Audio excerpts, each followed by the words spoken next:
مجلس علم کے باوقار ساتھیوں، السلام علیکم۔ آج ہم خواجہ میر درد کی شامل نصاب غزل نمبر 1 کے چوتھے شعر کی تشریح کا مطالعہ کریں گے۔ خواجہ میر درد فرماتے ہیں: بے ہنر دشمنی اہل ہنر سے آ کر منہ پہ چڑھتے تو ہیں پر جی سے اتر جاتے ہیں۔ اس تشریح طلب شعر میں خواجہ صاحب نے 2 طبقات کا ذکر کیا ہے، ایک بے ہنر طبقہ، دوسرا با ہنر طبقہ، ایک بے صلاحیت طبقہ،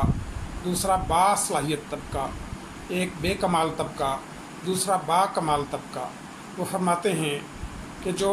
بے ہنر طبقہ ہے وہ حسد میں مبتلا ہوتا ہے اور اس حسد میں مبتلا ہو کر با کمال اور با صلاحیت طبقے کے منہ پر چڑھتا ہے، لیکن اس مذموم کوشش میں وہ خود اپنی وقعت گھٹا بیٹھتا ہے، خود اپنی قدر سے محروم ہو جاتا ہے۔ تو عزیز طلباء، تشریح طلب شعر میں خواجہ میر درد نے یہ بیان کیا ہے کہ دنیا میں 2 قسم کے لوگ پائے جاتے ہیں۔ ایک قسم ایسے لوگوں کی ہے جو باصلاحیت ہے، جو با کمال طبقہ ہے، جس کو اللہ رب العالمین نے شخصی کمالات عطا فرمائے ہیں، شخصی جوہر عطا فرمائے ہیں اور شخصی خوبیاں عطا فرمائی ہیں، اور ان کو جو ہے نہایت باصلاحیت اور با کمال بنا دیا ہے۔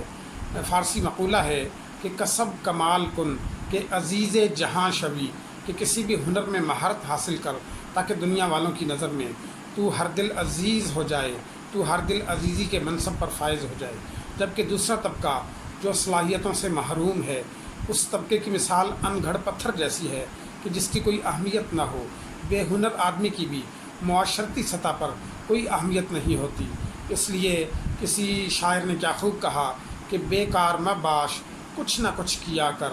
ورنہ کپڑے ہی پھاڑ کر سیا کر۔ تو ہنر جو ہے انسان کو با ادب بنا دیتا ہے، ہنر انسان کو با کمال بنا دیتا ہے، ہنر انسان کو معزز اور محترم بنا دیتا ہے، ہنر انسان کو محتشم اور معظم بنا دیتا ہے۔ تو شاعر اس تشریح طلب شعر میں بیان یہ کرنا چاہتا ہے کہ بے ہنر طبقہ حسد میں مبتلا ہو جاتا ہے۔ نبی اکرم صلی اللہ علیہ وآلہ وسلم کا مبارک ارشاد ہے کہ ایاکم والحسد، کہ حسد سے بچو، بے شک حسد نیکیوں کو اس طرح کھا جاتا ہے جس طرح آگ خشک لکڑی کو کھا جاتی ہے۔ تو انسان کو چاہیے کہ وہ کسی نہ کسی ہنر میں مہارت حاصل کر لے، اور اگر وہ ایسا نہیں کرتا تو وہ معاشرے میں توقیر کی نگاہ سے، تعظیم کی نگاہ سے، شرف کی نگاہ سے، عزت کی نگاہ سے، وقار کی نگاہ سے نہیں دیکھا جاتا۔ تو ایسا طبقہ جو ہنرمند نہ ہو، جو باصلاحیت نہ ہو، جو ان گھڑ پتھر جیسا ہو، جو کوئی بھی ہنر نہ جانتا ہو، تو وہ ہنرمند طبقے سے، باصلاحیت طبقے سے، با کمال طبقے سے، اہل علم طبقے سے حسد رکھنے لگتا ہے، جلن رکھتا ہے، اور جو ہے اس کی عظمت اور شان کو گوارا نہیں کر سکتا، اس کو دیکھ نہیں سکتا۔ تو یہ کیفیت جو ہے یعنی خواجہ میر درد اس تشریح طلب شعر میں بیان فرما رہے ہیں کہ وہ جو بے ہنر طبقہ ہے وہ اہل ہنر کو نیچا دکھانا چاہتا ہے، کم حیثیت دکھانا چاہتا ہے، ان کی وقعت گھٹانا چاہتا ہے، ان کو کم حیثیت دکھانا چاہتا ہے، مگر اس مضمون کوشش میں خود جو ہے وہ جی سے اتر جاتا ہے۔ اور مقام افسوس تو یہ ہے کہ ہم لوگ اہل ہنر کی قدر نہیں کرتے، ہم لوگ باصلاحیت لوگوں کی قدر نہیں کرتے، ہم اہل علم کی قدر نہیں کرتے، ہم اہل دانش کی قدر نہیں کرتے، ہم اصحاب بینش کی قدر نہیں کرتے۔ بقول شاعر یوں پھریں اہل کمال آشفتہ حال، افسوس ہے اے کمال افسوس ہے تجھ پر، کمال افسوس ہے۔ اسد اللہ خان غالب کہتے ہیں کہ ہمارے شعر ہیں اب صرف دل لگی کے اسد، ہمارے شعر ہیں اب صرف دل لگی کے اسد، کھلا یہ ہنر کے فائدہ عرض ہنر میں خاک نہیں، کھلا یہ کہ فائدہ عرض ہنر میں خاک نہیں۔ یا ایک اور شعر میں اسد اللہ خان غالب فرماتے ہیں: ہم کہاں کے دانا تھے کس ہنر میں یکتا تھے، ہم کہاں کے دانا تھے کس ہنر میں یکتا تھے، بے سبب ہوا دشمن غالب آسماں اپنا۔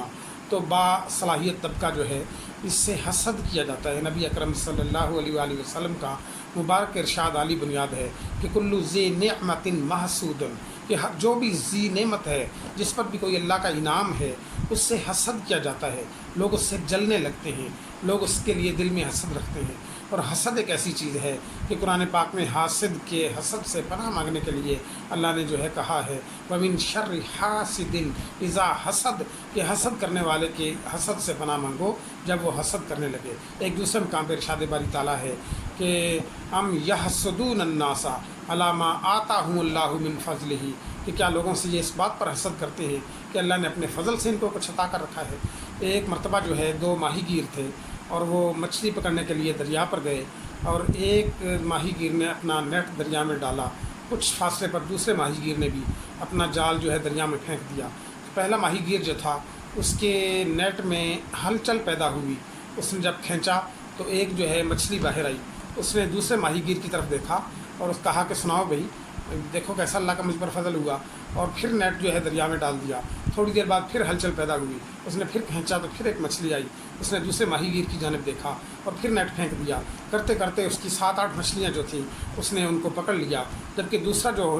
ماہی گیر تھا وہ بیچارہ بیٹھا ہوا تھا اور اس کے نیٹ میں کوئی ہلچل پیدا نہیں ہوئی، لیکن وہ متوکل علی اللہ تھا، اللہ پر توکل کرنے والا تھا۔ اللہ رب العالمین قرآن میں فرماتے ہیں وَمَن يَتَوَكَّلْ عَلَى اللَّهِ فَهُوَ حَسْبُهُ، کہ جو اللہ پر توکل کرتا ہے تو وہ ذات اس کو کافی ہے۔ تو وہ سارا دن بیٹھا رہا، شام کے وقت اس کے نیٹ میں بھی ہلچل پیدا ہوئی، اس نے کھینچنا چاہا تو کھینچا نہ گیا۔ 4-5 آدمیوں کو آواز دی کہ بھائیو ذرا آ کر میری مدد کرو، اور پوری طاقت سے جب نیٹ کو کھینچا گیا تو ایک قد آدم مچھلی جو تھی وہ باہر نکلی۔ سارے دن کی محنت ٹھکانے لگی، اس نے مچھلی کو اپنے سر پر رکھ لیا اور جو ہے چلنے لگا۔ جس شخص نے، جس ماہی گیر نے 7 یا 8 مچھلیاں چھوٹی پکڑی تھیں، اس نے تھیلے میں وہ مچھلیاں ڈال لیں اور تھیلے کو کندھے سے لٹکا لیا۔ دونوں آمنے سامنے آ گئے اور 7-8 مچھلیاں پکڑنے والا اس شخص کی ایک مچھلی کو ٹک ٹکی باندھ کر دیکھنے لگا، اور پھر اسے کہنے لگا کہ بس ایک ہی پھڑی، کہ بس تم نے ایک ہی مچھلی پکڑی ہے۔ تو یہ حسد جو ہے، پیشہ ورانہ حسد، یہ ایسی چیز ہے کہ جو دلوں میں مرتبے کو اور قدر کو گھٹا دیتا ہے۔ اور یہی بات جو ہے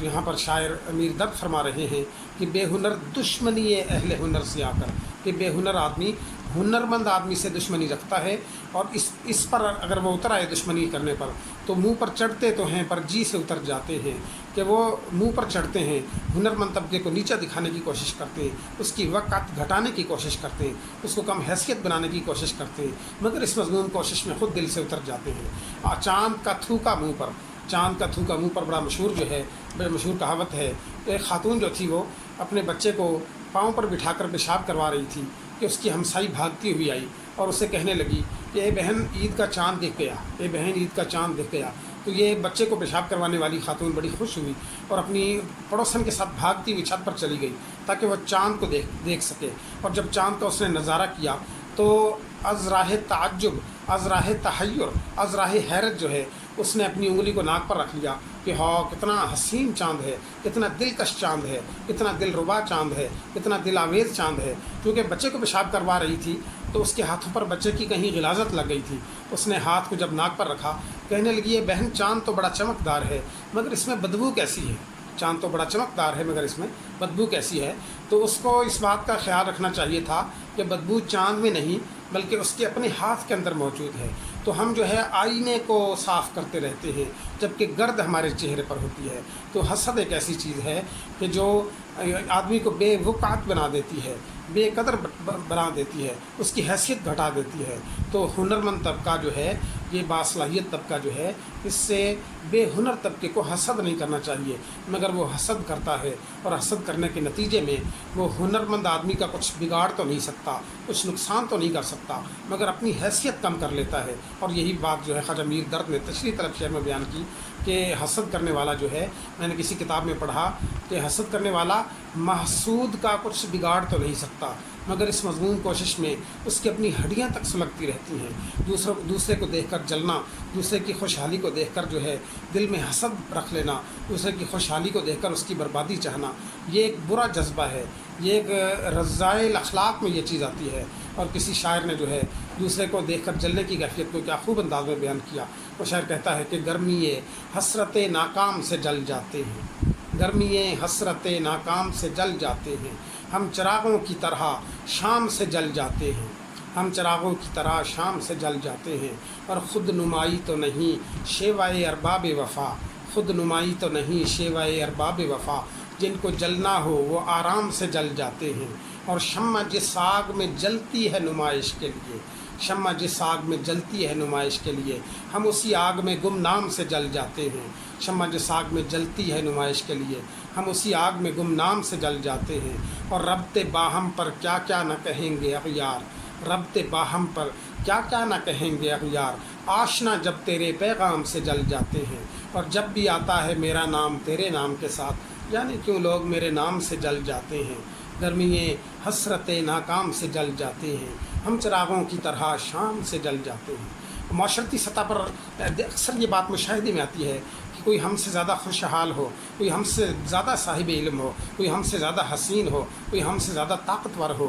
کوئی ہم سے زیادہ باکمال ہو، کوئی ہم سے زیادہ باصلاحیت ہو، تو ہم اس سے جلن رکھتے ہیں، اس سے حسد رکھتے ہیں، اس سے کینہ رکھتے ہیں، اس سے بغض رکھتے ہیں۔ انسان کو انسان سے کینہ نہیں اچھا، جس سینے میں ہو کینہ وہ سینہ نہیں اچھا۔ عام طور پر ہمسائی خواتین اپنی ہمسائی خواتین سے حسد رکھتی ہیں۔ ایک خاتون جو تھی، اس کے شوہر کام پر چلے گئے اور اس نے بچے جو تھے وہ اسکول میں چلے گئے، وہ گھر کے کام کاج سے جب فارغ ہوئی تو سوچنے لگی ذرا ہمسائی کی خبر لیتی ہوں، اور دیوار سے کان لگا کر کھڑی ہو گئی کہ ذرا سن گن لوں کہ میری ہمسائی کیا کر رہی ہے۔ کچھ آواز نہ پا کر، سناٹا پا کر اور خاموشی پا کر اس نے دیوار کے ساتھ چارپائی لگا لی اور چارپائی کے اوپر چڑھ کر ہمسائی کے گھر جھانکنے لگی، مگر اس کے صحن میں بھی جو ہے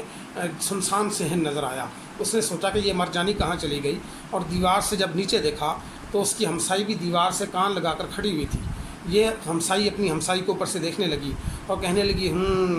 تو نچلی ہمسائی نے اوپر والی ہمسائی کو جب دیکھا تو جلدی سے وہ چلنے لگی، جو ہے آگے بڑھ گئی اور پھر واپس آئی اور پھر آگے بڑھ گئی۔ اوپر والی ہمسائی نے پوچھا کہ بہن کیا کر رہی ہو؟ تو یہ کہنے لگی میں ٹہل رہی ہوں، میرا گھر ہے، میں ٹہلوں گی، تم جلو یا سڑو میں تو ٹہلوں گی، یہ ٹہلی یہ ٹہلی۔ تو یہ خاتون جو تھی جل کر کہنے لگی اے بوا، اے بہن، میں کیوں جلنے لگی، میں کیوں سڑنے لگی، ارے میں تو چاہتی ہوں تم دنیا ہی سے ٹہل جاؤ۔ تو یہ جو ہے اس بات پر پھر جو تو تکار ہوئی اور دونوں جانب جو ہے وہ گالی گفتار ہوئی، وہ ناقابل بیان قصہ ہے۔ تو بات یہ ہے کہ معاشرتی سطح پر امن سے رہنا، دوسروں کی تکریم کرنا، دوسروں کی تعظیم کرنا، دوسروں کی عزت کرنا، دوسروں کی عظمت کو تسلیم کرنا، دوسروں کے وقار اور دوسروں کے جو ہے مقام کا لحاظ رکھنا، یہ ضروری ہے۔ اور خواجہ میر درد جو ایک صوفی شاعر ہیں، جو انسانی اقدار کی بات کرتے ہیں، جو انسانی قدروں کی بات کرتے ہیں، جو باہمی احترام کی بات کرتے ہیں، جو ایک دوسرے کی قدر و وقت کی بات کرتے ہیں، اس تشریح طلب شعر میں معاشرے میں پائے جانے والے دو طبقات کا ذکر کرتے ہوئے کہتے ہیں جو بے ہنر طبقہ ہے، جو بے کمال طبقہ ہے، جو انگھڑ پتھر جیسا طبقہ ہے، جس میں کوئی صلاحیت اور صفت موجود نہیں، وہ باکمال طبقے سے حسد کرتا ہے، اور جو ہے جاہل طبقہ عالم طبقے سے حسد کرتا ہے، غریب طبقہ امیر طبقے سے حسد کرتا ہے، اور جو کم ترین ہیں وہ اعلیٰ ترین طبقے سے حسد کرتے ہیں، جبکہ ایسا نہیں ہونا چاہیے۔ قرآن پاک میں اللہ رب العالمین نے اہل علم کے بارے میں فرمایا والذین اوتوا العلم درجات، اور اسی طرح فرمایا کہ قل هل یستوی الذین یعلمون والذین لا یعلمون، کہ جو علم رکھتے ہیں اور علم نہیں رکھتے کیا وہ برابر ہو سکتے ہیں؟ تو یقیناً اہل علم کی، اہل ہنر کی، باصلاحیت لوگوں کی یقیناً اہمیت ہے، یقیناً درجات ہیں، یقیناً بلند درجہ ہے، یقیناً وہ عالی مقام ہے، یقیناً جو ہے وہ عالی مرتبت ہیں، یقیناً وہ کوہ وقار ہیں، یقیناً وہ فلک وقار ہیں۔ اور یہی بات جو ہے خواجہ میر درد بیان فرما رہے ہیں کہ بے ہنر طبقہ جو ہے اہل ہنر طبقے سے حسد رکھنے کی وجہ سے خود اپنی قدر گھٹا بیٹھتا ہے، اور اہل ہنر کا وہ کچھ بگاڑ نہیں سکتا۔ اگلا شعر دیکھتے ہیں عزیز طلباء۔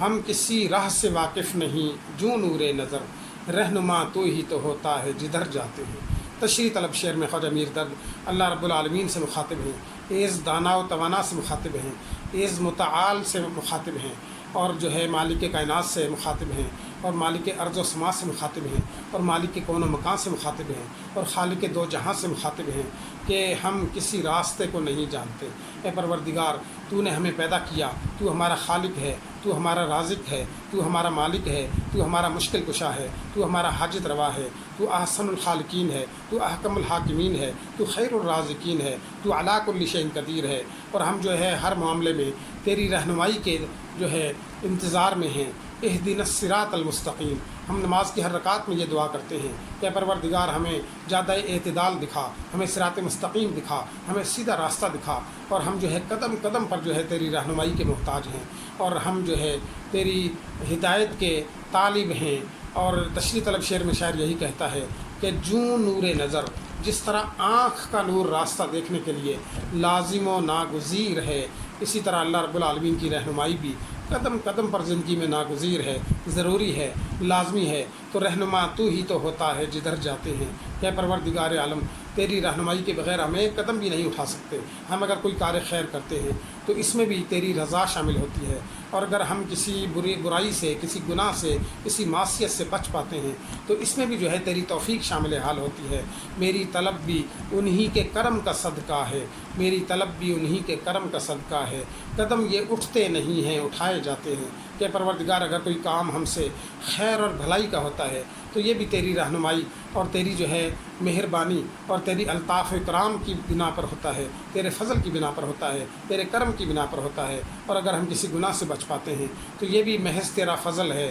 کہ ہم گناہ سے بچ گئے، ورنہ ہم ایسے کمزور ہیں۔ اللہ فرماتے خلق الانسان ضعیفا، انسان کو کمزور تخلیق کیا گیا ہے۔ تو اللہ رب العالمین کی توفیق اگر شامل حال نہ ہو، نہ انسان گناہ سے بچ سکے اور نہ انسان نیکی کر سکے، تو اللہ رب العالمین جو ہے اس کی توفیق مانگتے رہنا چاہیے۔ اہدنا الصراط المستقیم، کہ پروردگار ہمیں جادہ مستقیم دکھا، جادہ اعتدال دکھا، صراط مستقیم دکھا۔ بقول شاعر جوں نور نظر تیرا تصور، جوں نور نظر تیرا تصور، تھا پیش نظر جدھر گئے ہم۔ تو اللہ رب العالمین جو ہے اللہ کا ذکر طمانیت قلوب کا سبب بن جانے والی چیز ہے۔ علامہ اقبال نے کیا خوبصورت بات کی کہ تو بچا بچا کے نہ رکھ اسے،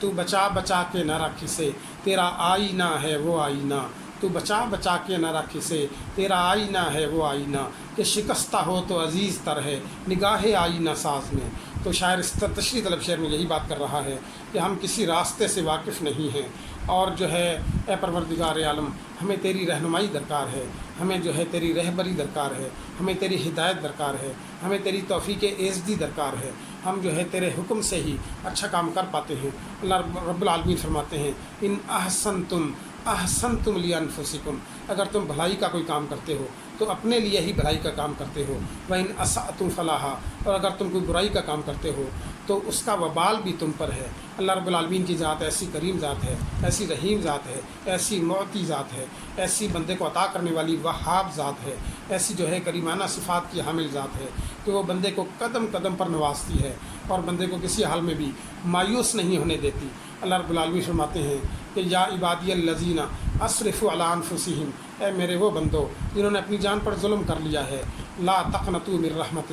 اللہ کی رحمت سے مایوس مت ہو جاؤ، ان اللہ یغفر الذنوب جميعا، بے شک اللہ سب کے سب گناہوں کو معاف کر دیں گے، انہ هو الغفور الرحیم، وہ ذات بڑی بخشنے والی ذات ہے، بڑی جو ہے عطا کرنے والی ذات ہے، بڑی غفور الرحیم ذات ہے، وہ غافر ذات ہے، وہ غفور ذات ہے، وہ تواب ذات ہے، وہ العفو ہے، وہ الکریم ہے، وہ الوہاب ہے، وہ المعطی ہے، وہ الودود ہے، وہ الرؤوف ہے، وہ اللطیف ہے، وہ الکریم ہے، وہ ہر طرح اپنے بندوں سے محبت کرنے والا، وہ الودود العزیز ہے، یعنی غالب ہے، محبت کرنے والا ہے، وہ اللطیف ہے، بہت زیادہ لطف و احسان کرنے والا ہے۔ تو شاعر اپنے رب سے تشریح طلب شعر میں مخاطب ہے کہ پروردگار ہم تیری رحمت کے طالب ہیں، ہم تیرے کرم کے طالب ہیں، ہم عفو عطا کے طالب ہیں، ہم ہدایت کے طالب ہیں، ہم صراط مستقیم دکھانے کے طالب ہیں۔ تو اس سے طلب کرتے ہیں کہ پروردگار ہمیں زیادہ اعتدال دکھا۔ اللہ رب العالمین بندوں پر ایسا کریم، ایسا رحیم کہ قرآن پاک میں ارشاد فرمایا کہ یا ایھا الانسان ما غرک بربک الکریم، اے انسان تجھے تیرے رب سے کس چیز نے بہکا دیا جو بڑا کرم کرنے والا ہے۔ اور ایک عالم دین جو ہے خطاب فرما رہے تھے، انہوں نے فرمایا پروردگار تیرے کرم ہی نے تو ہمیں تو اسے بہکا دیا ہے، کہ تیرے کرم کی آس ہے، تیرے رحم کی آس ہے، تیری محبت کی آس ہے، تیری چاہت کی آس ہے۔ اور قرآن پاک میں اللہ رب العالمین نے بھی یہی بات کی کہ والذین آمنوا اشد حبا للہ، کہ جو لوگ ایمان لائے اللہ سے شدید محبت کرتے ہیں، اور اللہ بھی اپنے بندوں سے محبت کرتا ہے۔ چنانچہ ارشاد فرمایا کہ اللہ لطیف بعبادہ، اللہ اپنے بندوں پر لطف کرنے والا ہے، اور یرزق من یشاء، جسے چاہتا ہے بے حساب رزق دیتا ہے، وہو القوی العزیز، وہ ذات جو ہے قوی ہے اور جو ہے غالب ذات ہے۔ تو شاعر اس تشریح طلب شعر میں خواجہ میر درد یہ بیان فرما رہے ہیں کہ پروردگار جس طرح آنکھ کا نور راستہ دیکھنے کے لیے ناگزیر ہے، ضروری ہے، ہم قدم قدم پر تیری رہنمائی کے محتاج ہیں، تیری جو ہے ہدایت کے محتاج ہیں۔ ہم تو اسے ہدایت طلب کرتے ہیں، ہم دامن طلب پھیلاتے ہیں، ہم تو اسے استغفار کرتے ہیں، ہم جو ہے برے راستے سے بچنے کے لیے تو اسے التجا کرتے ہیں کہ ہمیں شیطان سے بچا، ہمیں اپنے نفس کے حملوں سے بچا، ہمیں دنیا کے برے راستوں سے بچا، ہمیں گمراہی سے بچا، ہمیں زیادہ اعتدال سے ہٹ جانے سے محفوظ رکھ۔ ہم جو ہے گمراہیوں کے راستے پر اگر چلنے لگیں تو تو ہماری رہنمائی کر اور ہمیں جو ہے صراط مستقیم دکھا دے. تیرے خوابوں میں رہے، تیرے خیالوں میں رہے، ہم ازل ہی سے تیرے چاہنے والوں میں رہے. ہے یہی اپنی التجا، ہے یہی اپنی تمنا کہ تیرا بندہ تیرے لطف کے حالوں میں رہے. تو شاعر جو ہے اپنے رب العالمین سے طالب ہدایت ہے کہ پروردگار، جس طرح آنکھ کا نور جو ہے راستے کے لیے ناگزیر ہے، اے پروردگار قدم قدم پر ہم تیری رہنمائی کے محتاج ہیں. سو تو ہماری رہنمائی فرما، سو تو ہمیں راہ ہدایت دکھا، سو تو ہمیں راہ نجات دکھا، سو تو ہمیں گناہوں سے بچا، سو تو ہمیں معصیت سے بچا، سو تو ہمیں تباہی سے بچا، سو تو ہمیں جہنم کی آگ سے بچا، سو تو ہمیں برے انجام سے بچا. تو ہماری رہنمائی کر، تو ہم پر رحم کر، تو ہم پر کرم کر، تو ہم پر فضل کر، تو ہم پر عطا کر. جانے کس لیے دو اشک پلکوں پر آ کر ٹک گئے، جانے کس لیے دو اشک پلکوں پر آ کر ٹک گئے. الطاف کی بارش تیری، اکرام کا دریا تیرا. اور اس کے بعد عزیز طلباء اگلا شعر ہے: معلوم نہیں ساتھ سے اپنے شب و روز، لوگ جاتے ہیں چلے سو یہ کدھر جاتے ہیں. اس تشریح طلب شعر میں دنیا کے فنا ہونے کے موضوع کو خواجہ میر درد بیان کر رہے ہیں کہ رات دن جو لوگ ہمارے ساتھ ہم جلیس ہوتے ہیں، ہم نشین ہوتے ہیں، ہمارے ساتھ بیٹھنے والے، ہمارے جو ہے ہم جنس، ہم جیسے لوگ، ہم جیسے انسان، اور ہمارے دوست ہیں، ہمارے رفیق ہیں جو ہمارے ساتھ اٹھتے بیٹھتے ہیں، اچانک پھر ایک دن بھرا میلہ چھوڑ کر جو ہے وہ دنیا سے چلے جاتے ہیں. اور یہ کہاں جاتے ہیں اس بات کو آج تک کوئی نہیں جان سکا کہ دنیا سے جانے والے کبھی پلٹ کر نہیں آتے. جو ہے داعی اجل کو لبیک کہہ جاتا ہے، جو لقمہ اجل بن جاتا ہے، جو پیوند خاک ہو جاتا ہے، جو رزق زمین ہو جاتا ہے، جو رزق خاک ہو جاتا ہے، پھر وہ پلٹ کر نہیں آتا. خفتگان خاک سے کوئی یہ بھی پوچھے کہ جس جہان میں تم چلے گئے ہو وہ جہان کیسا ہے، وہاں تم پر کیا بیتی، مگر یہ بتانے کے لیے آج تک کوئی پلٹ کر نہیں آیا. اور جو ہے شاعر اس کیفیت کو بیان کرتا ہے کہ دنیا سے جانے والے جانے چلے جاتے ہیں کہاں، دنیا سے جانے والے جانے چلے جاتے ہیں کہاں، کیسے ڈھونڈے کوئی ان کو نہیں قدموں کے بھی نشاں. تو ہم سے جدا ہونے والے، ہمیں داغ مفارقت دے جانے والے، اور دنیا سے چلے جانے والے، اور اللہ کو پیارے ہو جانے والے، اور جو ہے ہمیں داغ فراق دے جانے والے پلٹ کر دوبارہ دنیا میں نہیں آتے. یہ چمن یوں ہی رہے گا اور ہزاروں جانور، یہ چمن یوں ہی رہے گا اور ہزاروں جانور اپنی اپنی بولیاں سب بول کر اڑ جائیں گے. یا ایک شاعر کہتا ہے: جانے والوں کی کمی پوری کبھی نہیں ہوتی،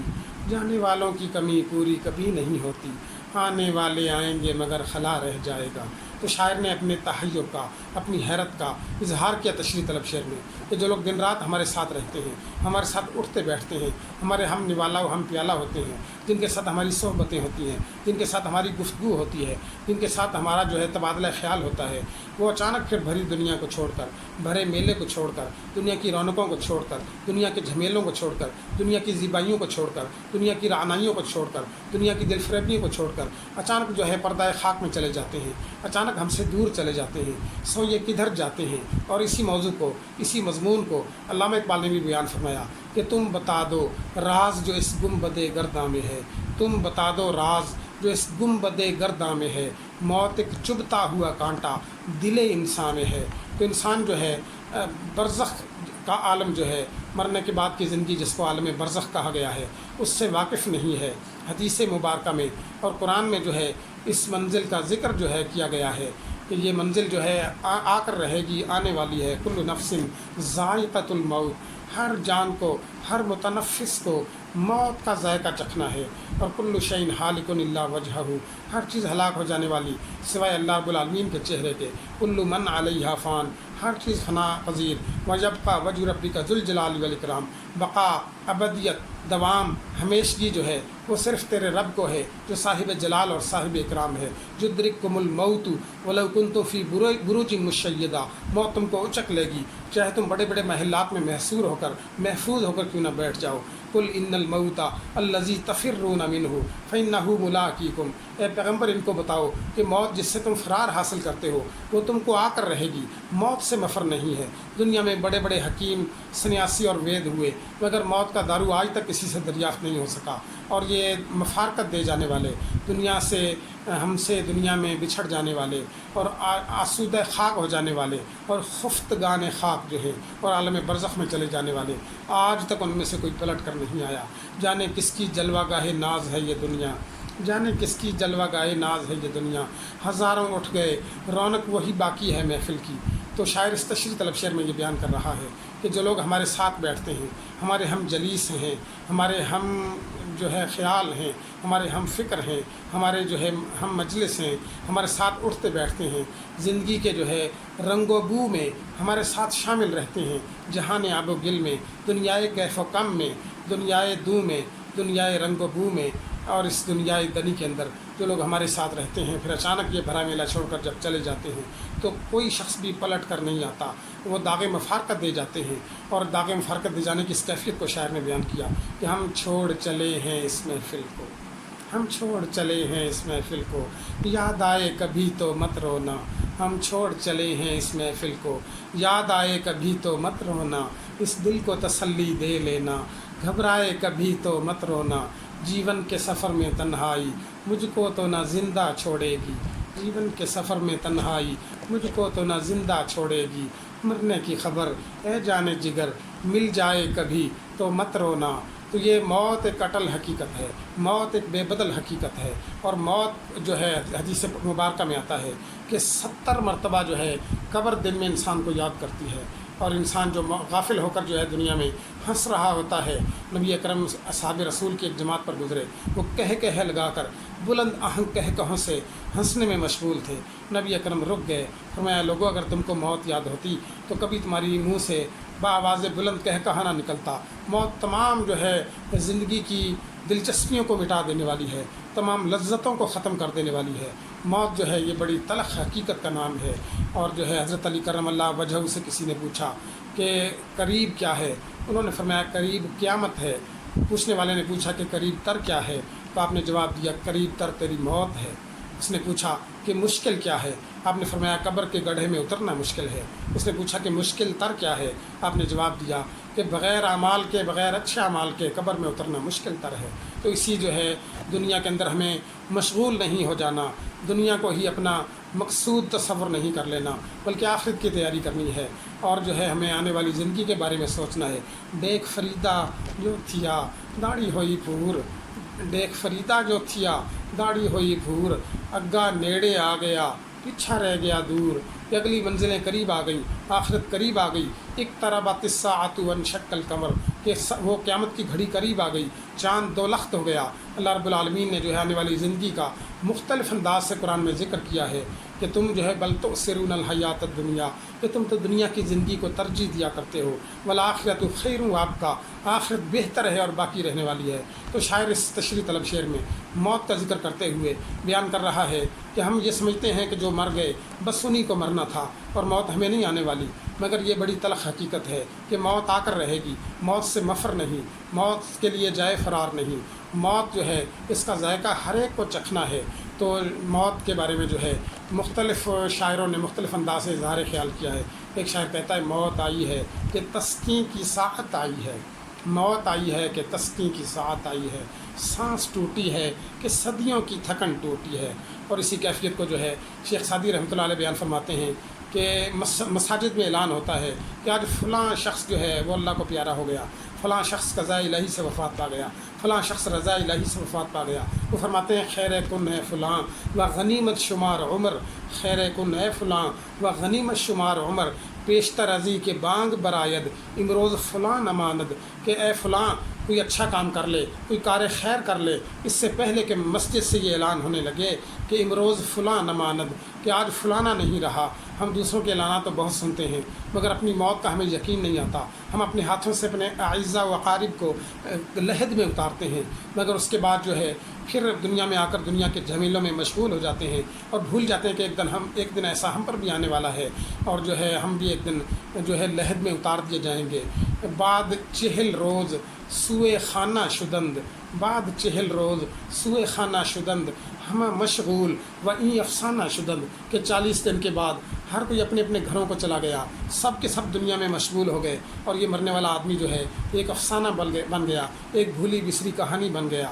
بھولی بسری ایک کہانی پھر آئی ایک یاد پرانی۔ تو یہ موت بڑی اٹل حقیقت ہے۔ نبی اکرم کا مبارک ارشاد ہے کہ کسی گھر میں جب میت ہو جاتی ہے، کوئی شخص وفات پا جاتا ہے، کوئی شخص اللہ کو پیارا ہو جاتا ہے، کوئی شخص جو ہے وہ دنیا کو چھوڑ جاتا ہے، تو فرشتہ موت کا جو ہے وہ اس گھر میں آتا ہے اور اس کی روح کو قبض کر لیتا ہے، اور قبض کرنے کے بعد جب وہ جانے لگتا ہے تو اہل خانہ اس میت کو رونے لگتے ہیں، نالا و بکا کرتے ہیں، آہ و فریاد کرتے ہیں، چیخ و پکار کرتے ہیں، بلند آواز سے جو ہے وہ روتے ہیں اور بین کرنے لگتے ہیں۔ تو فرشتہ رک جاتا ہے اور دروازے میں کھڑا ہو کر اہل خانہ سے مخاطب ہو کر کہتا ہے کہ اے اہل خانہ، میں نے اس شخص کو اپنی مرضی سے نہیں مارا، بلکہ اللہ رب العالمین کا امر تھا، اور میں اس کی روح کو لے کر جا رہا ہوں، اور خدا کی قسم میں اس گھر میں بار بار آؤں گا اور ایک ایک کر کے تم سب کو لے جاؤں گا۔ نبی اکرم کا مبارک ارشاد ہے کہ اگر لوگ اس ملک الموت کی آواز سن لیتے تو اس میت کو رونا چھوڑ کر خود اپنی حالت پر رونے لگتے اور اپنی باقی ماندہ زندگی کے بارے میں سوچنے لگتے کہ کتنے سانس ہمارے باقی رہ گئے اور ہمیں بھی اس دنیا فانی کو چھوڑ کر چلے جانا ہے۔ تو شاعر نے اس تلخ حقیقت کو تشریح طلب شعر میں بیان کیا کہ ہم جیسے متنفس جو ہیں، ہم جیسے ہم جنس جو ہیں، ہم جیسے انسان جو ہیں، ہمارے رفیق جو ہیں، ہمارے ساتھی جو ہیں، ہمارے اعزہ و اقارب جو ہیں، ہمارے دوست احباب جو ہیں، جو ہمارے ساتھ رہتے ہیں، اچانک پھر یہ بھری محفل چھوڑ کر دنیا سے چلے جاتے ہیں، اور دنیا سے جانے کے بعد کوئی بھی پلٹ کر نہیں آتا جو آ کر جو ہے ہمیں آخرت کے بارے میں کچھ بتا سکے۔ اسد اللہ خان غالب نے کیا خوبصورت بات کہی کہ سب کہاں کچھ لالا و گل میں نمایاں ہو گئی، سب کہاں کچھ لالا و گل میں نمایاں ہو گئی، خاک میں کیا صورتیں ہوں گی کہ پنہاں ہو گئی۔ اور اس تشریح طلب شعر میں بھی شاعر نے یہی بات کی ہے کہ ہمیں موت کی تیاری کرنی چاہیے، ہمیں فکر آخرت کرنی چاہیے، آخرت کی فکر ہمارے دامن کی رہنی چاہیے۔ وہ وقت آنا ہے اور آ کر رہنا ہے کہ جب ہماری سانسیں ختم ہو جائیں گی، ہمارا وجود بے جان ہو جائے گا، ہماری روح ہمارے جو ہے جسم کے پنجرے سے نکل جائے گی، طائر روح جو ہے قفس انصری سے پرواز کر جائے گا، اور پھر اگلی منزلیں ہوں گی۔ اللہ رب العالمین فرماتے ہیں کہ ان الابرار لفی نعیم و ان الفجار لفی جحیم۔ نیک لوگ جو ہیں وہ نعمتوں کی جگہ پر ہوں گے، فاسق اور فاجر لوگ جو ہے جہیم یعنی جہنم میں ہوں گے، اور آگ کا عذاب جو ہے ان کا انتظار کر رہا ہوگا۔ اللہ رب العالمین ہمیں آخرت کی سختیوں سے محفوظ رکھے، ہمارا خاتمہ بالخیر فرمائے، اور جو ہے ہمیں مرتے وقت کلمہ نصیب فرمائے۔ اور اس کے بعد عزیز طلباء، آخری شعر اس غزل کا شاعر اس میں بیان کرتا ہے کہ تا قیامت نہیں مٹنے کا دل عالم سے، درد ہم اپنے عوض چھوڑے اثر جاتے ہیں۔ اس شعر میں شاعر نے شاعرانہ تعلی سے کام لیا ہے کہ قیامت تک دنیا والوں کے دل سے مٹے گا نہیں، اے درد ہم اپنے بدلے اپنے کلام میں ایک تاثیر چھوڑ کر جا رہے ہیں۔ خواجہ میر درد نے تشریح طلب شعر میں اپنے کلام کی اہمیت کو بیان کیا ہے کہ ہم نے جو باتیں کہی ہیں وہ مبنی بر حقیقت ہیں، وہ مبنی بر صداقت ہیں، وہ مبنی بر حقانیت ہیں۔ اور خواجہ میر درد نے دنیا کی بے ثباتی کا ذکر کیا ہے، خواجہ میر درد نے فکر آخرت کا ذکر کیا ہے، خواجہ میر درد نے انسانی زندگی کے فنا پذیر ہونے کے احساس کو اجاگر کیا ہے، خواجہ میر درد نے مقصد حیات کو بیان کیا ہے، خواجہ میر درد نے جو ہے توکل کا ذکر کیا، صبر کا ذکر کیا، شکر کا ذکر کیا، اور جو ہے ایسے احساسات بیان کیے کہ انسان اپنی زندگی اور مقصد حیات کے بارے میں گہری غور و فکر پیدا کرے۔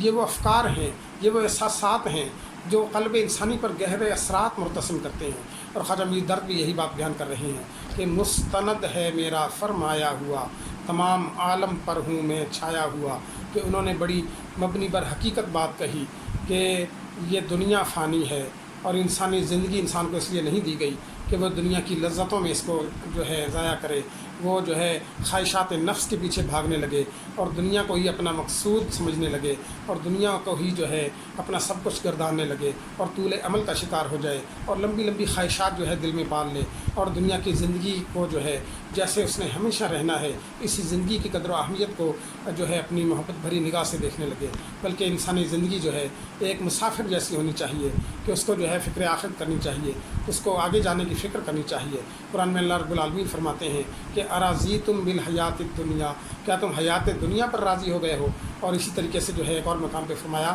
کہ